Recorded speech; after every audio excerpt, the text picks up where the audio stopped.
박수 부탁드립니다.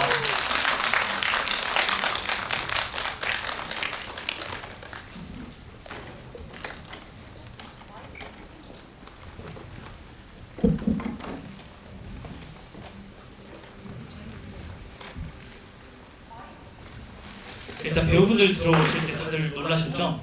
네, 저도 오늘 만나면 뭐 과자도 사주고 뭐 이래야 되나 싶었는데 저보다 다들 이렇게 키가 크고 장성하게 커서 제가 좀 민망해지더라고요. 네, 지금 개봉 2주 차죠, 그죠? 네, 그래서 많이 지부하고 있는데 또 이렇게 오랜만에 용산에 오신 소감, 관객분들께 감사 인사 또 들어주시면 감사하겠습니다. 감독님부터 먼저 인사 부탁드리겠습니다. 네, 여름이 지나가면을 만드는 정병기입니다. 날씨가 너무 안 좋고 구름 날씨에 극장에 찾아와서 이렇게 영화를 봐주셔서 너무 감사드립니다. 네, 일단 저는 여름이 지나가면에서 석보 역을 맡은 정준입니다. 이렇게 더운 날씨에 극장까지 찾아와 주셔서 너무 감사드립니다. 안녕하세요. 영준 역을 맡은 최우록입니다. 일단 시간 내서 저희 영화 보러 와주셔서 감사드리고요.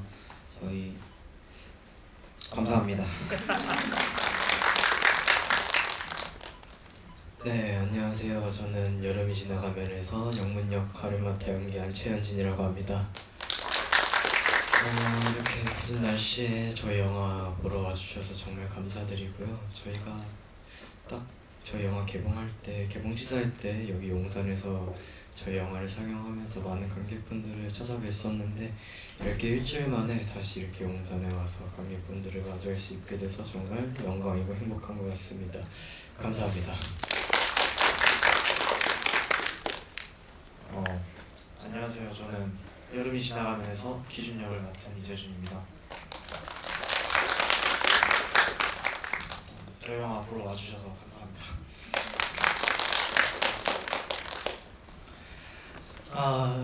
영화를 보고 갑자기 3년이나 지난 이 배우들을 뵈니까 좀 난감한 지점도 있는 것 같아요. 장명기 감독님과의 인연을 잠깐 얘기를 하자면 저희가 같이 2021년도죠.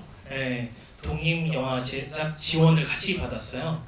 그래서 저희끼리 이제 동무로 고생을 하다가 이제 2022년에 영화를 찍고 지금 거의 3년이나 흘렀네요. 그래서 그때는 우리 배우님들도 다 중학생이었는데 이제 다 고등학생이 되어서 이렇게 되게 프로페셔널하게 얘기를 하니까 참 세월 빠르다 이런 생각도 듭니다. 근데 사실 뭐 저도 영화가 재미없었으면 바쁘다라고 변명을 대고 안 하려고 했는데 영화가 참 너무 좋았던 것 같아요. 제 어린 시절에 느꼈던 그런 감각들을 되게 솔직하게 말해준달까? 그러니까 어른들이 외면했던 그런 세계들, 그 어른들의 보호가 없었던 그런 남자 아이들의 폭력 위주의 세계들을 되게 냉정하게 그려줬다. 그래서 뭐 섣부른 위로를 하거나 혹은 잘못된 정답을 얘기를 하지 않는 그런 지점에 참 미덕이 있다라는 생각이 들었습니다. 그래서 어릴 때 친했지만 연락이 안 되는 친구들은 지금 뭐하고 살까? 뭐 이런 생각을 하면서 영화를 봤습니다. 근데 그러면 뭐 이런 질문 많이 하셨겠지만 영화를 만들 때 가장 중요하게 생각했던 부분은 어떤 지점인지 궁금합니다. 일단 영문과 영준 캐릭터죠. 캐릭터가 저한테는 어쩌면 이 영화를 이야기를 준비하는 시작점일 수도 있는데요. 이 엔딩은 처음에 저렇게 생각해 놨었던 거고 그러면서 이제 이 영화에 대해서 저한테 가장 큰 물음은 이제 사랑을 배우지 못했다는 것은 어떤 의미일까? 여기서 말하는 사랑이란 이제 엄마가 사준 옷을 막 절대로 입지 않겠다고 싸우면서 자신의 옷의 취향에 대해서 좀 학습이 되고 배울 수 있고 그다음에 엄마가 해준 음식, 지금 음식을 먹으면서 이제 입맛이 좀 배우게 되고 또 친구랑 싸우면 잘잘못을 따지고 혹은 사과를 하거나 그 사과를 받기도 하고 화해의 그 중재 과정도 하고 있고 욕을 하면 안 된다 그러고 선생님 말씀 잘 들어야 된다 그러고 남의 물건 훔치면 안 된다고 이런 사회에 관련된 많은 것들을 우리는 매부 매초 배우는데 이 바탕에는 무한정 실수에도 보호를 받을 사랑이 이미 전제되어 있는 거잖아요. 그래서 이런 사랑이 없다는 게 어떤 의미일까? 그래서 부모의 부재는, 다시 말해서 이제 캐릭터 얘기를 들어가면 부모의 부재는 어떤 것일까? 제가 이 영문이라는 캐릭터를 모든 이 애가 하고 있는 심리를 다 이해한다 생각하고 만든 건 아니었고요. 다만 이제 제가 몇 가지 추측을 하면서 했던 것 중에 제일 중요했던 거는 영문이는 스스로 배운 게 있을 것이다. 그게 남들한테 미움이 시작된다는 그 감각, 그다음에 남들이 나를 미워한다는 그 감각이 아마 다른 사랑을 받아온 아이들보다 훨씬 더 그것만큼은 발달해서 세분화되어 있을 것입니다. 대략 한 15가지일 수도 있고, 그 미움의 단계라는 게 이제 그러면서 아까 말해줬던 정해졌던 엔딩에서 이 영준이라는 아이가 그 감각을 처음으로 느끼는 과정을 이제 영문이가 보는 엔딩인 거죠. 아마 그래서 이후에는 축구도 하지 않을 것이며 찬수집에 영준이도 밥을 먹으러 가지 않겠죠. 아무튼 제가 이 영화를 생각할 때 제일 중요하게 생각했던 것은 아마 이 캐릭터에 대해서였던 것 같습니다. 감독님 말씀대로 저도 캐릭터가 되게 재미있다. 그러니까 쉬 판단할 수 없는 되게 불투명한 지점도 있고, 그리고 되게 레이어가 많아서 사실 아이들이 나오는 대부분의 영화들은 되게 얄팍하게 만드는 경우가 많은 것 같아요. 어른의 시선에서 아이들은 그럴 것이다 라는 감각들이 아니라 정말 그 아이의 시선에서 그 아이일 때도 성인 못지않은 성숙함을 지닐 때가 있잖아요. 그런 지점에서 접근했던 지점이 참 재밌었던 것 같아요. 그럼 캐릭터에 대한 얘기를 시작하기 전에 전 개인적으로 제가 제일 재밌었던 씬들 중에 하나를 먼저 얘기할까요? 제가 배우분들한테 하나씩 질문하고 또 여러분들한테 마이크를 넘겨드리겠습니다. 참고로 오늘 사인 포스터, 감독님이랑 배우분들 사인 포스터가 3개 준비되어 있다고 하니까 선착순으로 3명 꼭 포스터 전달 드리겠습니다. 그럼 저는 제일 재밌었던 장면 중에 하나가 기준이 처음으로 폭력을 경험하고 이제 저기 석호랑 같이 게임을 하잖아요. 근데 이제 게임이 재미없다고 게임기를 던져버려요. 저는 그 순간 되게 오싹했거든요. 아이가 게임이 재밌어야 되는데 이젠 게임보다 폭력이 더 재밌다라는 걸 알아버린 거죠. 그러니까 마치 애완견을 기르고 있었는데 날고기를 먹고 이제 정말 이게 더 맛있구나라고 깨달아버린 그런 것처럼 되게 오싹한 장면이었어요. 그리고 그 장면 다음에 또 기준이가 영문이를 따라하죠. 그 지점이 전 진짜 영화적으로 되게 소름 끼치게 솔직한 장면이었거든요. 어쩌면 아이들의 폭력의 세계에 편입하는 그 순간을 표현한 것 같은데, 그 씬을 이제 만들 때 감독님이 또 생각하셨던 지점이랑 또 이제 기준의 경우는 그 지점을 어떻게 접근했는지 한번 알려주시면 감사하겠습니다. 근데 재밌다고 하시면서 말씀을 다 해주셔가지고 말이 너무 많았죠? 죄송합니다. 분명히 기준이 마음속에는 이게 말로 표현하지 못하는 무언가가 그날 느꼈다고 생각이 되고, 그게 꼭 모르겠어요. 폭력의 재미? 이거보다는 좀 더 기준이는 그렇게 많은 어휘를 사용하지 않을 나이기도 하고 자기 감정도 그렇게 분별되어 있지 않을 거니까 일단은 호기심 정도에서 시작했던 것 같고, 그리고 따라하고 했던 거는 그렇게 말씀해주신 그걸 정확하게 너무 말씀해주셔서 저는 더 드릴 말씀이 없고, 또 이재준 배우의 얘기를 좀 들어볼까요? 영문을 모방할 때 어떤 지점에서 접근했는지. 일단 기준이가 처음에 그 동네에 왔을 때는 영준 형제를 별로 좋게 바라보지 않고 있었지만, 그때 처음으로 폭력을 보게 되면서 처음으로 이제 영문 형을 동경하게 되고, 이제 그런 구간이라고 저도 생각을 하면서 연기를 했고, 그때부터 기준이가 점점 변화하게 되는 이 영화에서 가장 중요한 지점이라고 생각을 하면서 그 씬에 접근을 했던 것 같습니다. 그러면 이제 점점 사투리도 따라하고 그런 지점은 또 감독님이랑 어떻게 대화를 나누고 접근했는지도 궁금합니다. 이게 생각보다 너무 오래돼가지고. 아 3년이나 네, 지나다 보니. 지나가지고 기억은 안 나는데 네. 그런 부분은 얘기는 했던 것 같아요. 얘기는 했던 것 같은데 정말 무슨 얘기했던 건지. 그러니까 사투리를 하는 지점은 아예 포인트를 확실히 찍어서 좀 접근을 했던 건가요? 사투리 하는 부분은 정확하게 짚진 않아요. 아, 그냥 자연스럽게 할 때도 있고 안 할 때도 있고. 네. 그렇군요. 알겠습니다. 저는 이제 다음에는 이제 영문에게 물어보고 싶은 게 있는데 참 뭐랄까 되게 불온한 캐릭터 같아요. 아주 불량한데도 또 좀 카리스마 넘치는 그런 모습도 있어서 이걸 어떻게 판단해야 될지 좀 조심스러운 부분이 있는데 저는 가장 인상적인 지점이라고 하면 기준의 아버지 차와 사고가 났을 때 용문이 다시 돌아와서 앞범퍼에 다리를 탁 올리죠. 예. 보이진 않지만 소리로 느껴지잖아요. 그 시점에서 나는 뭐 법 따위도 어른 따위도 신경 안 써 이런 어떤 날선 얼굴로 바라보는 게 되게 좀 오싹했던 것 같아요.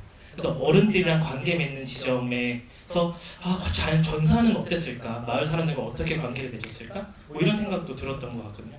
그래서 캐릭터에 접근했을 때 또 감독님과 어떤 대화를 나눴는지 궁금합니다. 영문이가 그렇게 행동을 하는 거에 대해서는 물론 저희도 그렇고 모든 사람들이 봤을 때는 나쁜 행동이고 되게 안 좋은 행동인 것처럼 보이지만 물론 영문이도 본인이 이렇게 하면 안 될 거라는 거는 분명하게 알고 있을 거라고 생각은 하는데 그러한 방식들이 지금까지 영문이가 살아오면서 버텨내야 하고 견뎌내야 할 살아남을 방식이라고 생각을 했었어요. 그렇게 해야만 영문이가 본인을 지켜가면서 옆에 있는 동생까지도 지켜가면서 살아나갈 수 있기 때문에 그러한 부분들이 영문이는 본인이 잘못됐다는 것을 알면서도 어쩔 수 없이 그냥 동물적인 반응으로 해야 한다는 거라고 생각을 했고 그런 영문이를 캐릭터를 설정해 나가는 데 있어서는 되게 저도 솔직히 좀 많이 힘들었었어요. 그래서 좀 영문이라는 캐릭터를 이해하기에는 처음에는 되게 어려웠고 그래서 감독님한테 많은 질문을 하면서 감독님을 상당히 많이 괴롭혔던 것 같아요. 그래가지고 저가 영문이라는 캐릭터를 설정해 나가면서 제 주변 친구들 중에서도 영문이라는 친구가 있을까라는 생각을 해서 둘러보면은 없는 거예요. 완전 영문이라는 캐릭터를 가진 친구는 완전 전무하고 너무 어려웠어요. 그래가지고 현장에서 촬영을 하면서까지도 영문이라는 캐릭터를 만들어 나갔던 것 같아요. 아마 또 감독님과 제가 학교 다닐 그 어떤 야만의 시절 또 있을 법한 캐릭터여서 또 그런 지점이 있겠지만 저는 이제 최현진 배우님의 그 눈빛이 되게 설득력이 있었다라고 생각해요. 저는 이제 영문과 영준 형제를 생각하면 길고양이 같았거든요. 근데 영준은 이제 해볼래면서 돌아다니는 되게 귀여운 길고양이라면 이제 영문은 자기 가족을 책임져야 되는 그런 아빠? 엄마 길고양이 같다는 생각이 들었던 것 같아요. 근데 그런 지점에서 참 영화가 잔인하면서 현실적인 게 영문과 영준을 정말 순수하게 지켜주는 멋있는 어른의 존재가 영화상에서 있을 법도 했을 텐데 감독님도 고민을 많이 하셨을 텐데 그런 지점에서 감독님의 선택, 고민들 좀 듣고 싶습니다. 아까 처음 얘기했던 그 영웅의 캐릭터처럼 일단 뭐 저도 굳이 여기서 극중 안에서 따지면 기준이 엄마하고 가까운 사람이거든요. 그들과 저는 상식을 공유하는 사람이어서 아마 이 영화를 뭐 찍기 전에 만약에 그런 상황을 알고 영문이가 내 앞에 있었다면 비슷한 행동을 했을 것 같고 그거를 넘어서서 이들을 그 모든물만큼 이 아이를 이해하거나 하는 게 일단 가능할까 하는 생각을 했어요. 그런 이 아이들을 품고 이해한다는 게 가능할까? 그게 이건 뭐 제 개인적인 어떤 그런 세상이나 인간에 대한 관점인데 저는 되게 좀 비관적인 사람이긴 하거든요. 아마 거기서 시작했던 이야기여서 그 이들을 지켜야 될 만한 사람이 존재한다는 게 가능할까 뭐 그 정도 생각해서 그거를 뭐 아마 그들이 처음에 손을 뻗잖아요. 실제 기준이 엄마도 그렇고 찬수도 그렇고 그 마을의 어른들도 그랬지만 처음에 손길은 다 진심이었을 거예요. 이 연민과 동정은 다 진심이었겠지만 아까 말했던 그 부모가 주는 것만큼 그건 되게 무한정한 사랑은 아니거든요. 계속 좋은 마음으로 주다가 얘가 우리 아들한테 뭔가 해를 입히는 순간 그거는 되게 큰 배신감으로 돌아와서 그러면 그건 무조건적은 아닌 거잖아요. 우리가 밥을 주는 대신 내가 허락하는 내 역까지만 와. 그러면 내가 보살펴 줄 수 있었지만 그거는 무한정은 아니기 때문에 부모의 사랑과는 질적으로 아주 다른 것이어서 또 누가 부모가 될 수 있는 거 아니어서 그런 어른은 사실 고민하지는 않았던 것 같아요. 시나리오 안에서. 아이들의 캐릭터뿐만 아니라 조금 이따 저는 어른의 캐릭터에 대해서도 한번 얘기를 하고 싶은데 네. 그 전에 저는 그러면 이제 영준에 대해서도 얘기를 하고 싶은데 참 영준 형제가 묘하게 비슷하면서도 아주 다른 것 같아요. 눈빛도 다르고 그리고 저는 가장 인상적이었던 부분은 몸의 움직임인 것 같아요. 되게 흐느적거리고 영문은 사실 되게 딱딱하게 서 있잖아요. 그런 어떤 중학생 세계에서 이제 폭력을 경험한 어떤 각진 모습이라면 이제 영준은 계속 흐느적 거리는 지점이 되게 철없기도 하고 귀엽기도 했던 것 같아요. 근데 그런 지점에서 캐릭터를 접근했을 때 어떤 지점에서 고민이 있었는지 감독님과 또 대화를 나눴을 중요한 포인트가 있다면 네, 알려줄 수 있을까요?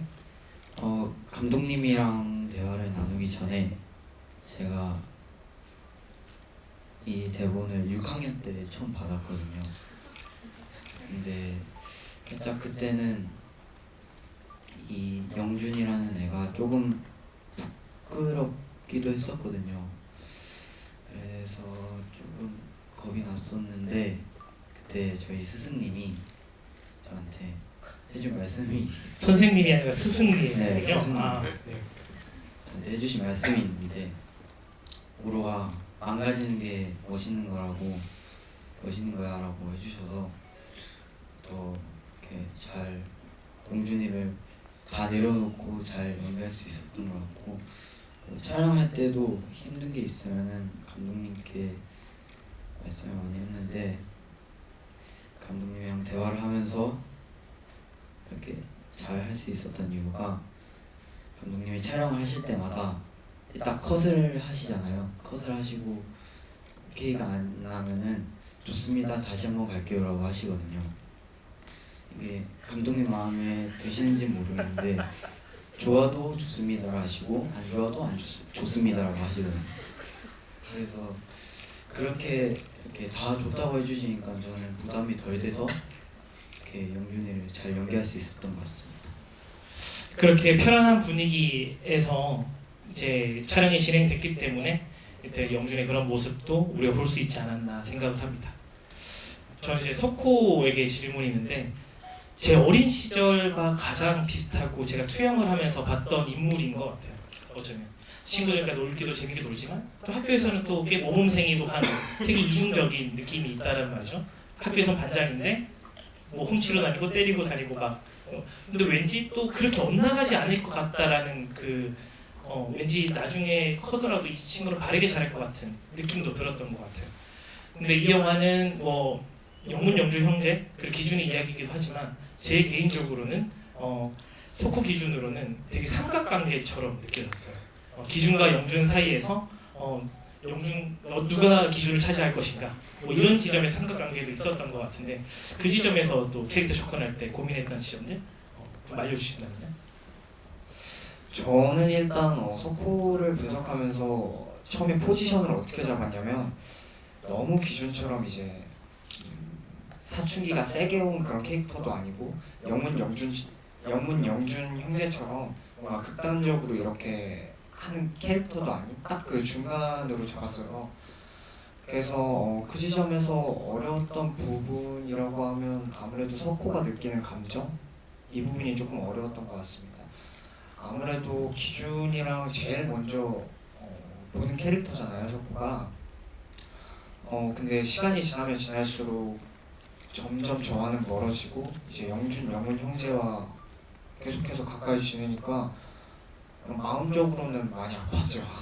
이제 이런 부분에 있어서 조금 어려웠던 것 같아요.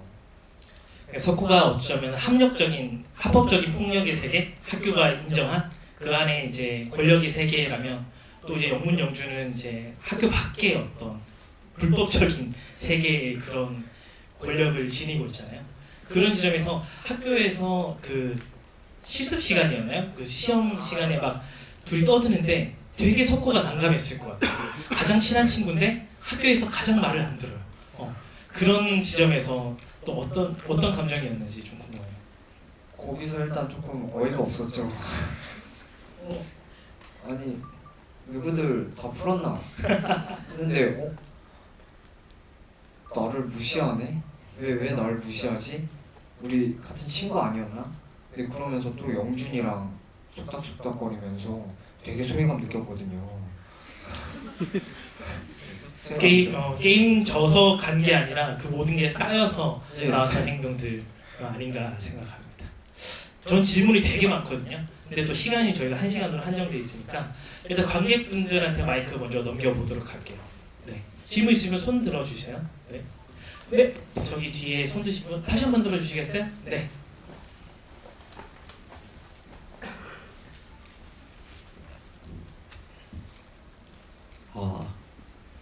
네, 우선 영화 굉장히 재밌게 봤습니다.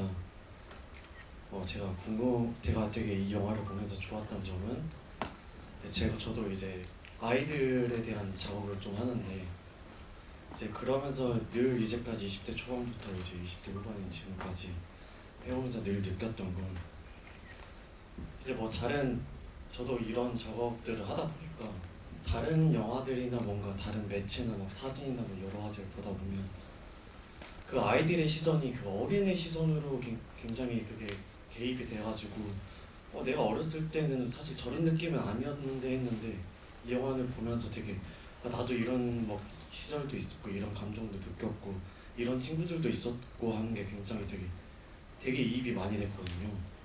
그래서 이제 제가 궁금한 건 잠시만요.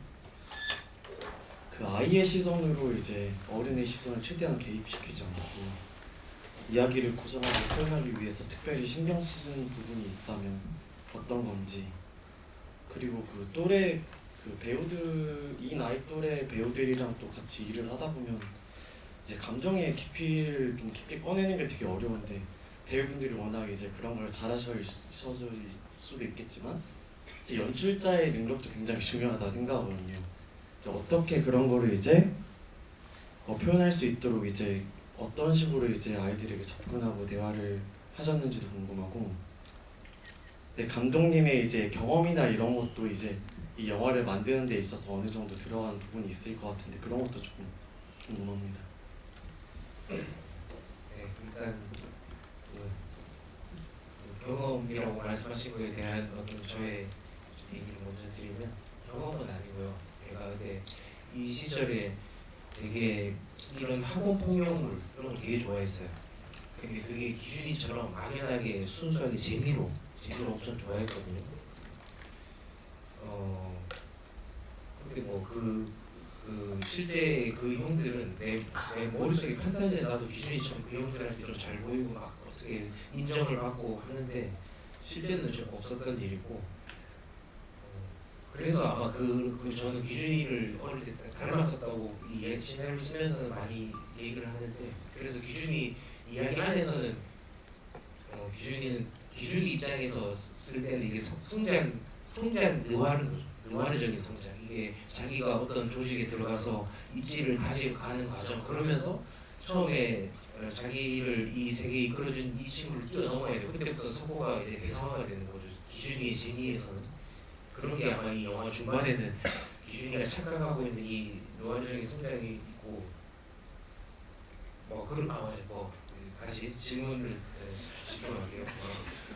그 아이들의 입장에서 어떻게 생각했냐. 근데 그거는 아이들도 그렇고 어른들도 그렇고 여기 극중에 등장하는 모든 인물들을 그냥 그 사람의 환경에서 생각하려고 노력을 많이 한 것 같아요. 이걸 아이의 시선 이런 표현이 아니라 말 그대로 기준이 엄마면 기준이 엄마가 가진 환경이라면 이렇게 할 것 같아. 혹은 뭐 영준이라면 영준이라면 이렇게 할 것 같아. 뭐 그 정도만 생각했던 것 같거든요. 제가 뭐 어른과 아이와 이거에 대해서 뭐 특별히 그렇게 선을 그어서 하지 않아도 그냥 캐릭터 하나하나에 전부 다 그 환경에서 할 수 있는 행동을 고민해서 했던 것 같고요. 질문이 지금 제가 두 개를 다 봤는데 하나가 기억이 잘 안 나. 디렉팅. 실제로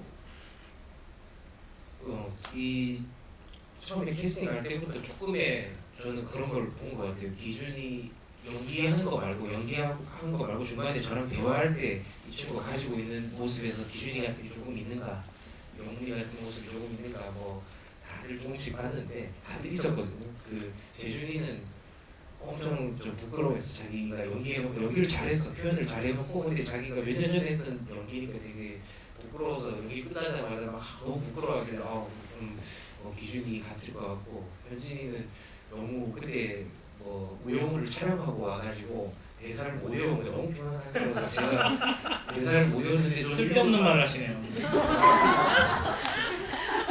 네, 말씀하시죠.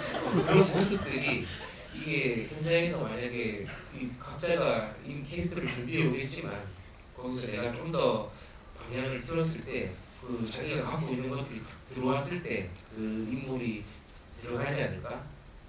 뭐 그렇게 생각해요. 준비해온 연기는 너무 자기가 해석한 걸로 완벽하지만 제가 방향이 좀 저쪽으로 당겼을 때 그러면 최현진이 가지고 있는 게 영문에 좀 들어가고 뭐 그런 식으로 연기 그렇게 했던 것 같아요. 아까 너무 기대돼. 근데 배우들 전혀 부끄러워할 필요 없을 것 같아요. 예, 저는 이 영화를 나중에 이 배우들이 한 해 한 해 크고서 성인이 되고 보면 또 완전 다른 감각으로 되게 뿌듯한 작품으로 남지 않을까라는 생각이 합니다. 그럼 관객들 질문에서 또 비슷한 현상인데 아이들의 폭력을 다루고 또 밤 촬영도 많았단 말이죠. 여러모로 되게 그런 윤리적인 고민들도 많으셨을 것 같은데 관객들을 안심시키는 의미에서도 감독님이 되게 조심해서 준비했던 지점들 어떤 게 있었을지 되게 궁금합니다. 일단 영화가 알고 그럴 수밖에 없었는데 좀 불편한 구석이 있는 영화라고 저는 생각하는데요. 그걸 좀 순화시키려는 시도도 실제로 프리 때 촬영을 준비하면서 좀 했었는데 그거를 순화시키면서 든 생각은 이게 내가 이 영화를 만들려는 어떤 목적과 되게 애척되는 점 같은 거예요. 이거 순화된다는 게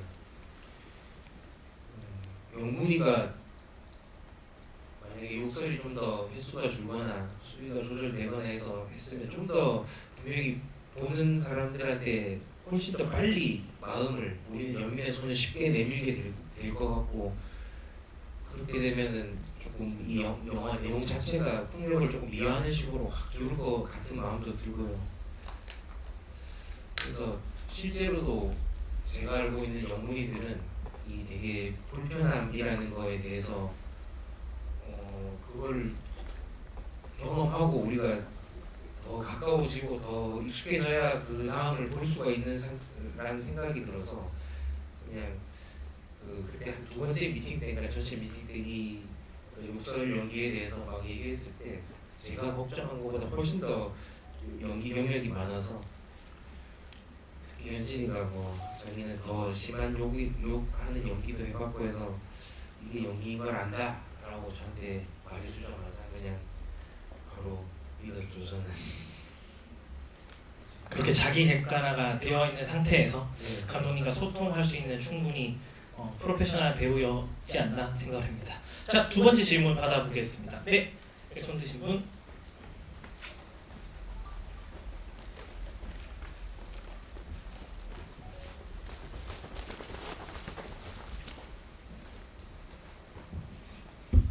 네, 안녕하세요.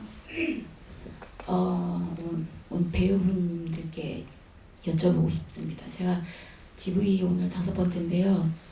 꼭 숨겨놨다가 이제 우리 청소년 본인 보면 물어보려고 오늘을 기다리고 있었습니다.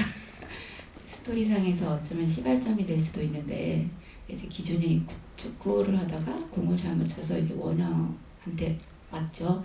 그리고 원영이가 이제 화가 나서 기준을 때리고 이제 그때부터 제가 이제 궁금증이 생기기 시작했는데 왜 그 사건에 대해서 영준이가 형한테 얘기를 했을까? 아니면 석호가 얘기를 했을까?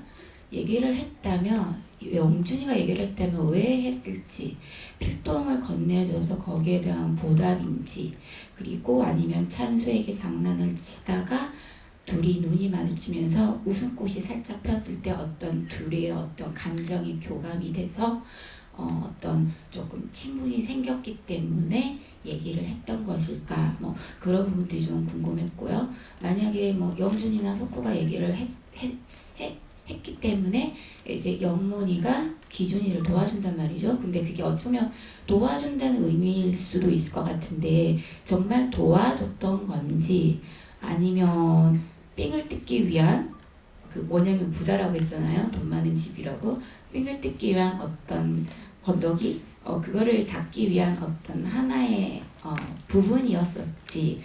그런 부분들이 조금 계속 궁금해 왔었어요. 그래서 배우님들 각자의 어떤 생각이나 의견이 있으신지 그리고 감독님께서도 그 부분에 대한 어떤 시나리오상의 뭐 어떤 첨부된 내용이 있었는지 좀 같이 얘기해 주시면 감사하겠습니다.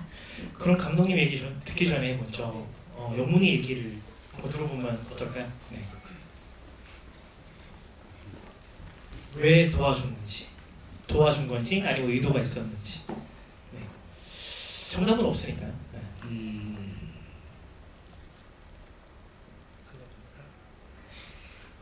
저 생각할 시간 조금만. 아 그럼요. 네. 그러면 석호 얘기 한번 들어볼까요? 네, 아까 질문 주셨는데 제가 생각하기에는 원래 질문이 석호가 말했다면 어땠을까였는데 솔직히 저는 영화를 보고 시나리오도 다 읽어본 상태에서 봤을 때 석호가 얘기했다고 생각이 들지는 않았어요. 이게 아무래도 영문이랑 지낼 시간도 있을 테니까 석호가 과연 진짜 영문이의 성격을 모르고 이렇게 얘기를 했을까?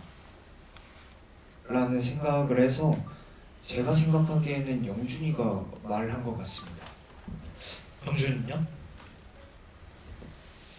제가 말했다면 살짝 이렇게 친해진 지 얼마 안 되니까 아까 말씀하신 것처럼 친분이 조금씩 생기면서 이렇게 점점 친해지다 보니까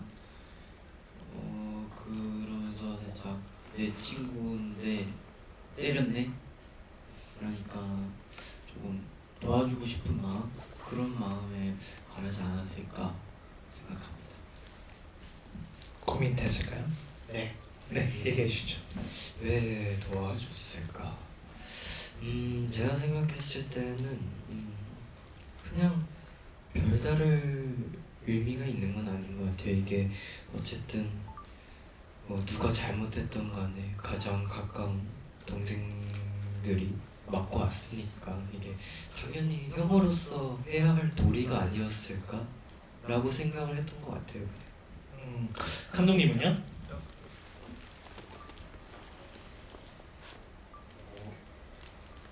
저는 뭐 아까 말씀했듯이 필통을 주고 그것도 이제 기준 엄마가 준 필통인 거죠. 거기서 이제 놀다가 눈을 맞춰서 교감이 되고 그냥 왠지 그 시절에는 그런 감정이 있잖아요. 학기가 시작되고 새로운 친구 만나서 매점 갈 때 엄청 그 친구인데도 설레고 하는 처음 만났을 때 그것처럼 그 정도 마음은 있었을 거라 생각해서 영준이는 오로지 순수하게 내 친구가 맞았기 때문에 내가 새로 사귄 친구가 맞았기 때문에 복수의 의미로 영문에게 일러 바쳤을 거고 영문은 조금 더 달랐을 거예요. 그걸 되게 계산적이라고 표현하기에는 조금 영문한테 미안하고 그러면 그 상대가 누구냐 물어봐서 원형이 정도 되니까 이제 그러면 복수도 해주면서 막 계산기가 돌아갔을 거예요. 그건 처음부터 영문이 애가 같다라기보다는 그런 계산기가 있을 거니까 영문에게는 그 정도인 것 같습니다. 외람되지만 제 의견을 얘기해 보자면 그냥 영문은 죄송해요. 나와바리라고 이렇게 표현할게요. 자기 구역에서 내 허락 없이 폭력이 이루어져? 이건 용납할 수 없어. 뭐 이런 지점에서 어떤 무력의 집행자로서의 어떤 그런 자신의 어떤 위상? 이런 지점도 있지 않았을까라는 생각을 해보는 것 같습니다. 네, 다양하게 해석해 주시면 좋을 것 같고요. 또 질문 받아보겠습니다. 네, 맨 뒤에 계신. 네.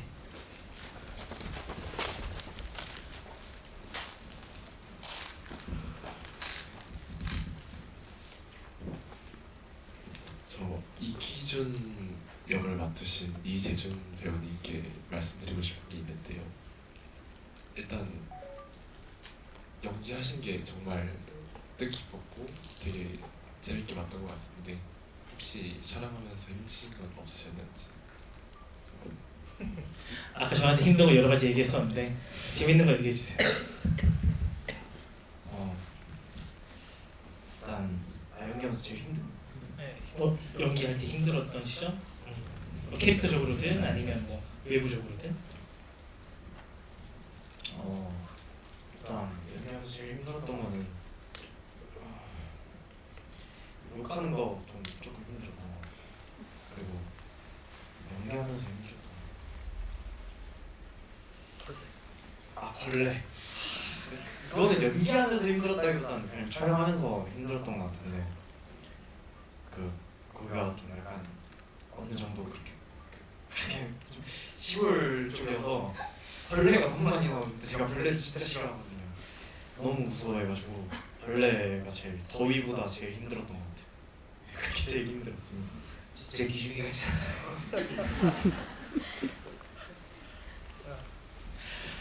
근데 기준 얘기를 하자마자 또 생각이 난 게, 전 또 재미있는 장면 중에 하나가 경찰이 기준을 찾아올 때 장면이 되게 재밌었거든요.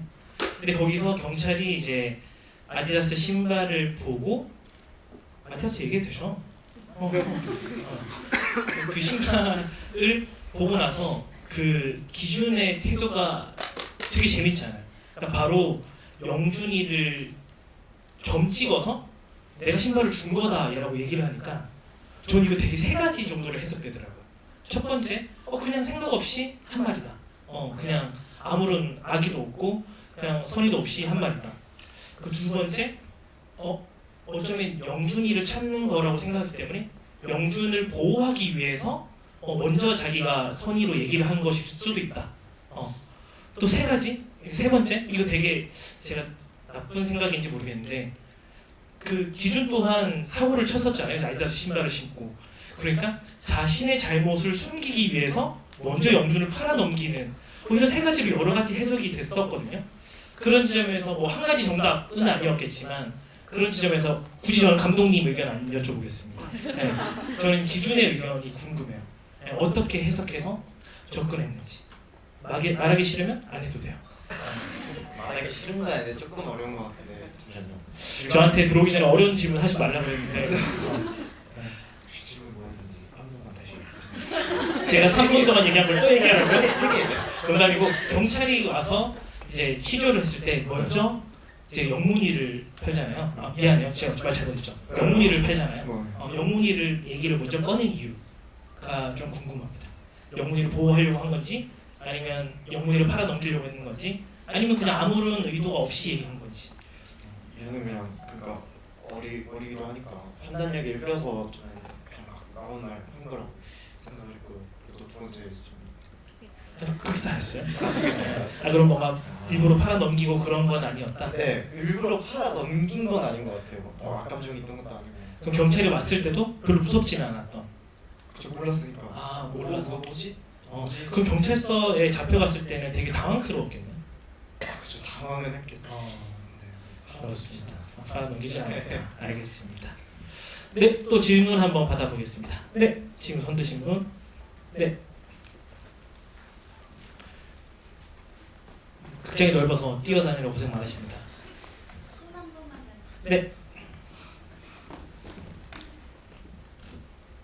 감사합니다. 영화 잘 봤습니다. 극 중에 막 아이들을 잘 보살피거나 해결해주는 어른도 없지만 여느 가보면서처럼 막 아이들을 다그치고 영준과 영문을 뭐 이렇게 나눠 놓거나 이런 어른도 없잖아요. 뒤에서는 문제야라는 그런 수군됨이 있기는 하지만 그거는 가식인 건지 위선인 건지 모르겠지만 어쨌건 어른들 그렇게 그리고 있거든요. 그러면서 실제로 모여서 어떻게 해야 될까 이런 고민들도 하고 있어요. 그래서 이런 접할 때마다 우리는 어떻게 해야 되나 이런 고민이 많이 빠지는데 그래서 어떻게 해야 되나 이런 말 대사들이 감독님의 마음일 거라는 생각도 들었어요. 그래서 어떻게 해야 되나 이거 감독님한테 여쭤보는 건 별로 의미가 없을 것 같고 영문, 영준 형제님이 실제로 이런 일을 당하셨으니까 어른들이 이럴 때 어떻게 해줬으면 좋겠을까? 이런 생각 해본 적 있으신지도 궁금하고요. 당한 건 아니고 이제 연기를 네, 했죠. 네. 그래서 이거 하나 가벼운 질문인데 영문과 다르게 영주는 시종일관 계속 같은 옷을 입고 있거든요. 그리고 옷이 되게 헐렁해요. 이거 형한테 물려받은 옷인지 그건 모르겠지만 근데 나중에 흐린 CCTV에 이게 추적하기 쉽게 하기 위한 어떤 장치였는지 궁금한데 근데 마지막 장면에서 되게 예쁜 새 옷을 입고 나오거든요. 이것이 주는 뭐 어떤 의미가 있는지 궁금해요. 그러면 영문 영준에게 좋은 어른? 필요했던 어른은 어떤 모습이었을지에 대한 부분 먼저 물어보겠습니다. 방금 질문해 주셔가지고 한번 곰곰이 생각을 해봤는데 영문 영준 형제한테는 과연 어른들이 필요했을까요? 저는 그렇게 생각해요. 이게 오히려 더 방해받는다라고 생각을 해요. 이게 물론 기준이 엄마가 영화본부에 갈수록 저희가 산 환경, 하는 행동을 보고 태도가 달라지셨지만 처음에는 정말 다른 어른들 못지않게 따뜻하게 저희한테 와주셨었거든요. 그럼에도 불구하고 영문 영준 형제는 기준이 어머니를 환대하거나 그러지 않고 오히려 괴리감을 두고 거리를 뒀었어요. 그래가지고 제가 생각했을 때는 영문 영준 형제한테 어른들이란 오히려 더 방해받거나 간섭받는 존재라고 생각을 해요. 되게 생각하실 만한 대답이었던 것 같아요. 근데 영준은요? 저도 진짜 똑같은 생각을 했거든요. 그래요? 이게 저는 형이 있잖아요. 근데 형한테 많이 의지를 하니까 굳이 어른이 필요할까? 그리고 또 형이 뭐 잘 해주고 잘 챙겨주고 이렇게 해주니까 그만큼 저도 의지를 해서 굳이 어른은 저에게 어른은 필요 없을 것 같다고 생각했습니다. 네. 이 어른에 대해서 좀 더 다시 얘기해보면 좋을 것 같아요. 감독님 그러면 그 영준의 어떤 티셔츠 어떤 변화 그런 지점 되게 디테일하게 봐주셨는데요. 네. 아마 CCTV 씬에서 봐주신 의도대로 저도 영준이만 보이기를 바라는 의도도 맞았고요. 다만 이제 거기 그 장면에 그런 의도는 어차피 그게 신발을 훔쳐갔든 안 훔쳐갔든 지금까지 낙인을 찍고 됐는데 그걸 뭐 훔쳐갔든 안 갔든 그게 중요한 게 아니었는데 그걸 마치 훔쳐갔을 때 이들의 보이스 오버 들리는 목소리에서는 내 말이 맞다. 그래서 아마 기준이 엄마한테는 이 마지막으로 확인받은 그 사실로 이 여름을 기억할 거예요. 우리가 그때 정말 거실에서 동네에 가는 바람에 이런 일이 있어가지고 우리 다시 왔잖아.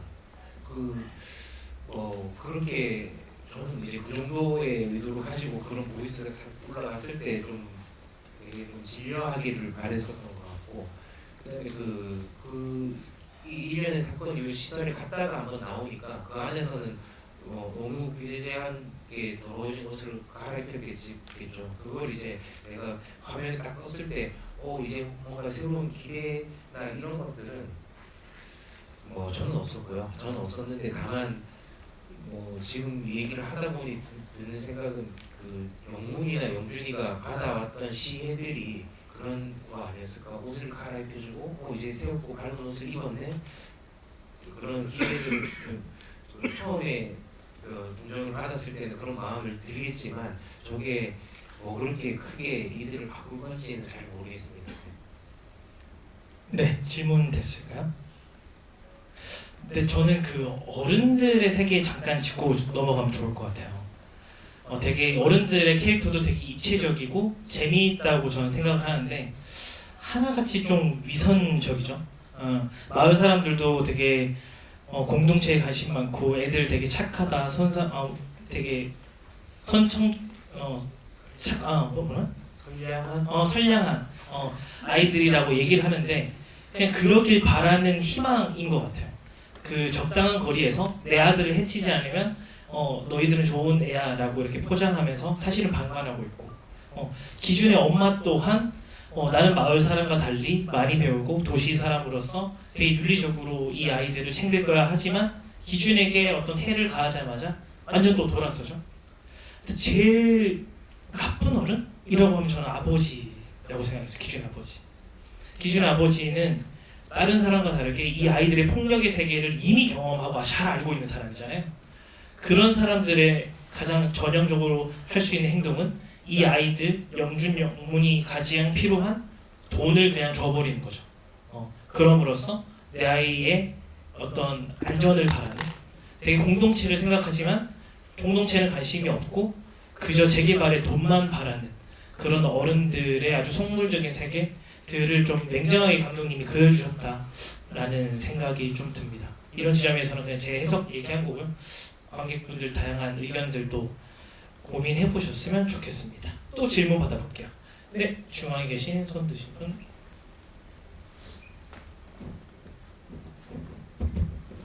네.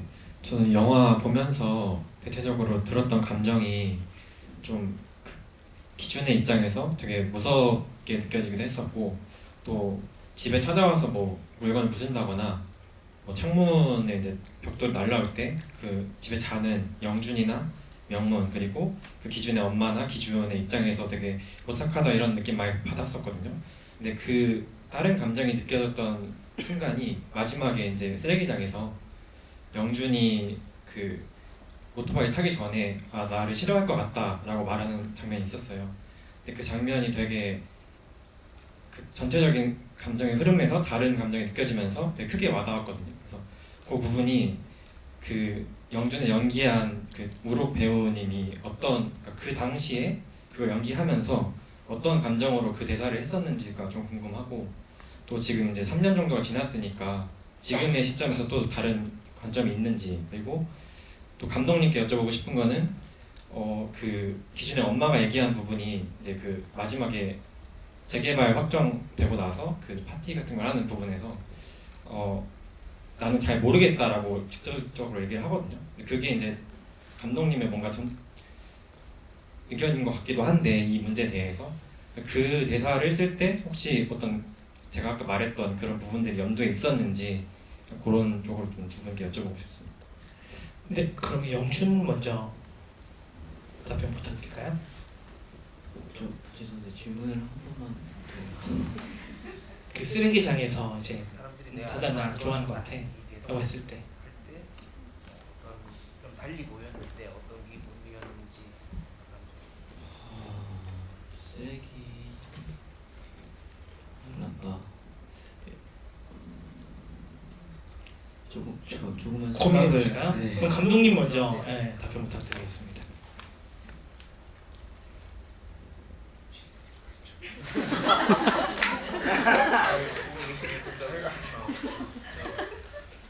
혹시 괜찮으시면 질문해.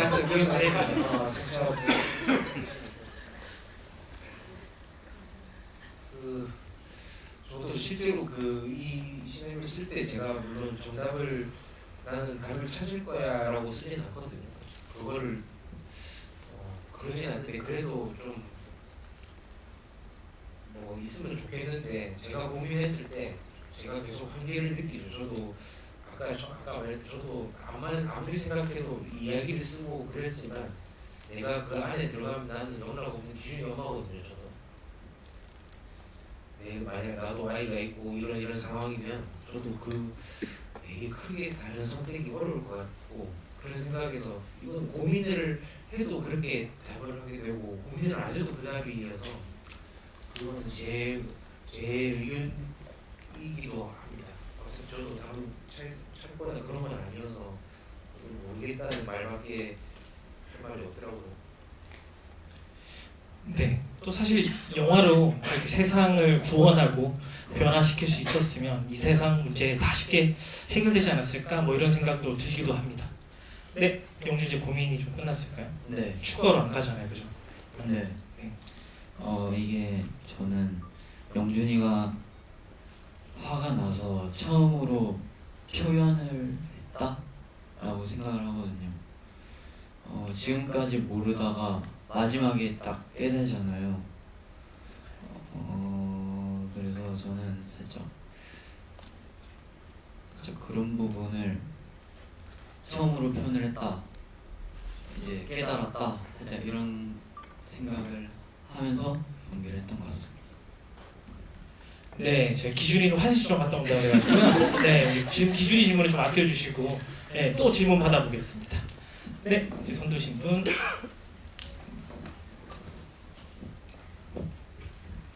저는 영문 역할을 하셨던 최은진 배우님께 궁금한 게 있는데, 이제 아무래도 영문이는 영준이를 지키려고 폭력의 세계에서 이제 폭력을 행사하고 그런 대장 역할을 하는데, 근데 또 자기가 없는 곳에서 영준이나 기준이가 이렇게 아이들의 삥을 뜯고 괴롭히는 그런 장면을 참지를 못하시잖아요. 그래서 그 부분을 보면서 좀 개인적으로 해석을 했던 게, 나는 이렇게 폭력의 세계에 노출이 되고 있지만 그래도 영준이가 자기를 그대로 따라가지는 않았으면 좋겠다, 이런 생각을 하고 이게 막 막았던 게 아닐까 하는 생각을 했거든요. 그래서 이제 배우님이 연기를 하셨을 때 그때 약간 영준이가 약간 자기를 그대로 따라가는 것을 조금 그러지 않았으면 좋겠다는 마음을 갖고 있었는지, 그런 부분들이 궁금합니다. 저도 생각을 못했는데 궁금하네요. 영문이는 영준이가 어떻게 컸으면 좋겠다고 생각했을까? 방금 질문해 주시면서 놀랬던 게, 저도 딱 진짜 저렇게 생각을 했었거든요. 물론 잘못된 행동들이 맞지만 내 동생이 이거를 저를 보고 그대로 따라하면서 크지는 않기를 바랬던 거는 영문이 마음이 맞던 거고, 영준이는 모르겠어요. 영준이가 어떻게 컸으면 좋겠다라는 생각을 하기에는 영문이 또 본인이 아직은 조금 어리다고 생각하고, 영준이는 영문이보다 어리기에 더 아직 잘할 게 많다라고 생각하기 때문에 영준이가 어떻게 컸으면 좋겠다라는 생각은 아직 하지는 않았지만, 영준이 하나 분명한 거는 정말 나처럼 크지는 않았으면 좋겠다.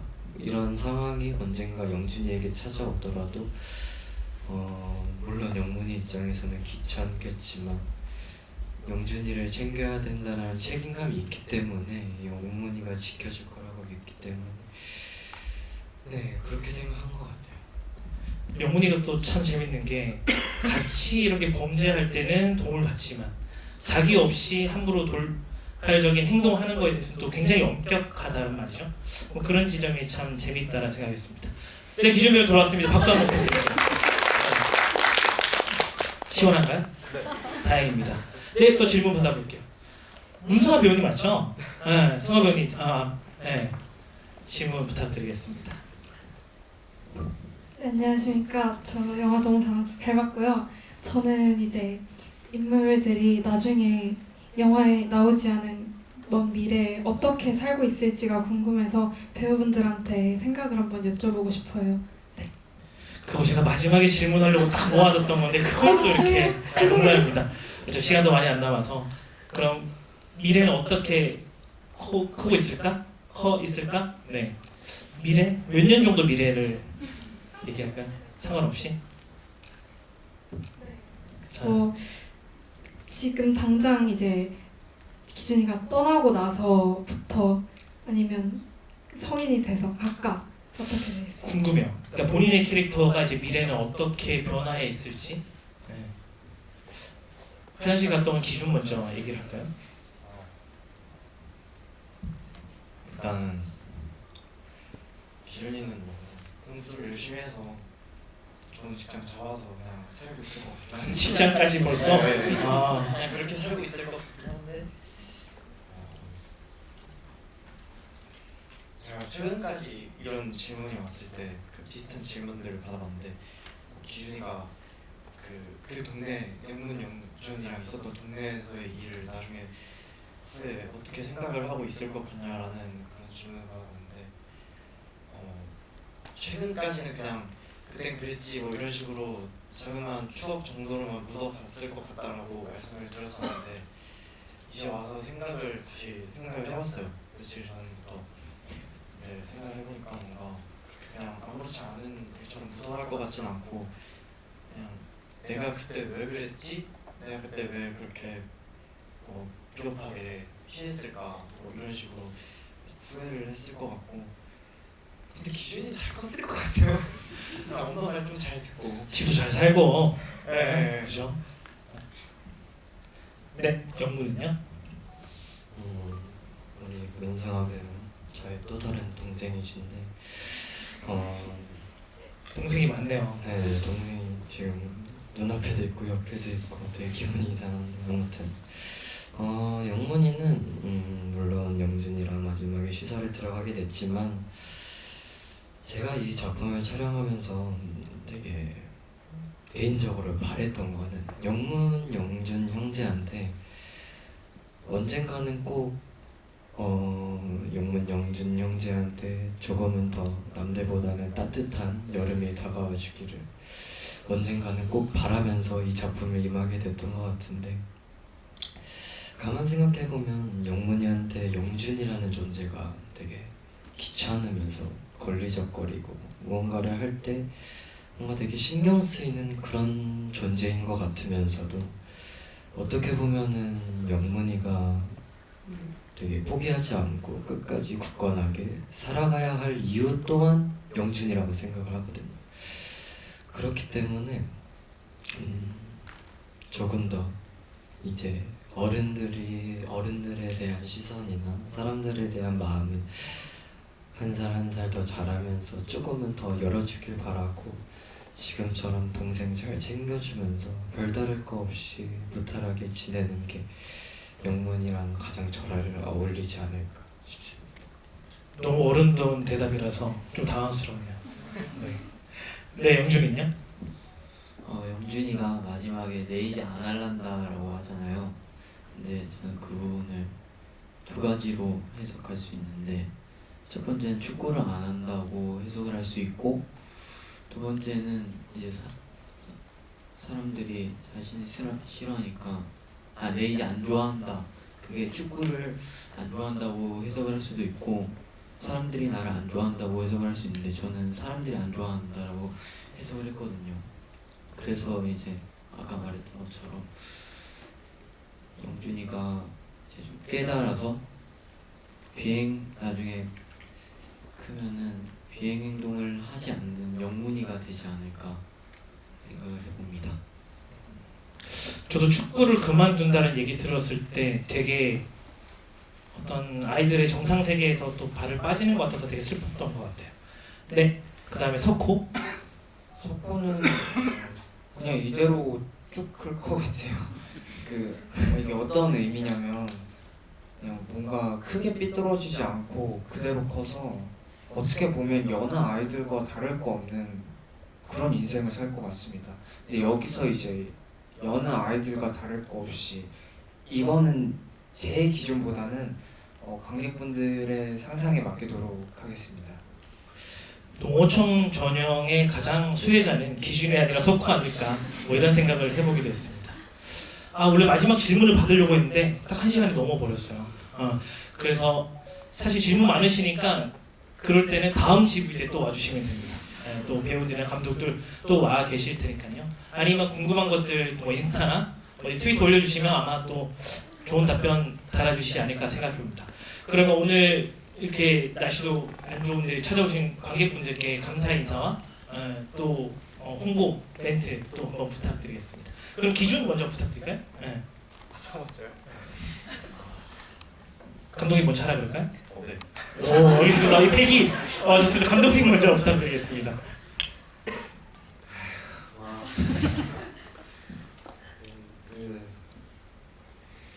홍보를 좀 많이 부탁드립니다. 영화를 또 어떻게 보시고 저한테 보시고 많이 반응들이 보고 있는데요. 뭐 좋은 평가들을 많이 받고 잘 가고 있다는 말 있는 반면에 또 홍보가 좀 필요하다 뭐 이런 얘기를 들어서 제가 관객분들한테 좀 많이 부탁드리고 있는데 SNS 이런 데 좀 영화 봤다고 좀 올려주시고요.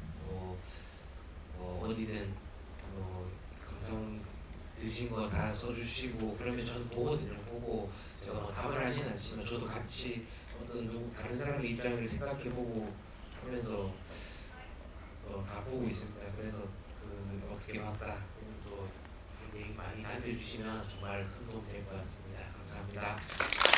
제가 장병기 감독님 한 7, 8년 뵙는 것 같은데 진짜 과묵하신 분이거든요. 전 이분 이렇게 말을 잘하고 열심히 하는 거 진짜 처음 봐서 참 열심히 하신다 생각 듭니다. 네, 다음 이제 석고 정준 배우님. 일단 저희 다 같이 한번 웃어볼까요? 예, 사람이 살아가면서 웃는 시간은 되게 많이 없다고 들었어요. 그래서 살짝이나마 웃음 가져다 드리고 싶었습니다. 네, 일단 사랑하는 관객 여러분, 저희 영화 봐주셔서 너무 감사드리고요. 감독님이 앞에서 말씀드린 것처럼 저희 영화 홍보 많이 해주시면 너무 감사드릴 것 같습니다.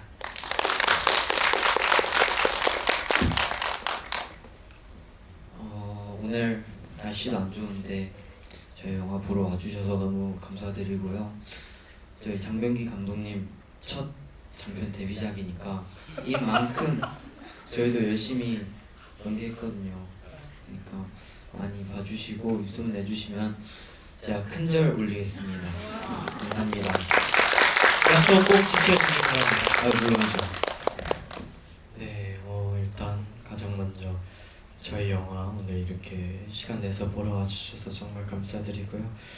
감독님께서 말씀해 주신 대로 이렇게 SNS나 그런 곳에 많이 홍보를 해주시면은 저희가 다 안 보는 것 같으면서도 다 보거든요. 그렇기 때문에 여기저기 입소문 많이 내주시면서 홍보해 주시면 정말 감사드릴 것 같고, 또 저희 영화 제목처럼 올해 여름이 지나갈 때쯤이면 저희 영화가 다시금 생각나시길 간절히 바라봅니다. 감사합니다.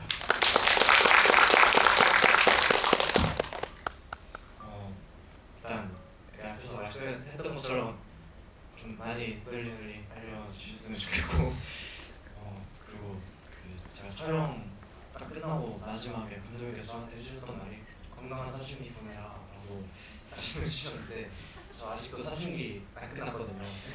아직도 사춘기 상태인데 감독님이 해주신 말씀 덕분에 이렇게 여러분 앞에 이렇게 말할 수 있는 것 같고, 그리고 이렇게 덥고 찝찝한 날에 저희 영화 보러 와주셔서 진짜 감사합니다. 기준이었습니다. 네, 최현진 배우님처럼 여름이 지나가면 이제 10,000명, 20,000명, 30,000명 이렇게 더 많은 관객들 들 수 있도록 여러분도 많은 관심 부탁드리겠습니다. 오늘 참석해주신 감독님과 배우분께 박수 부탁드리겠습니다.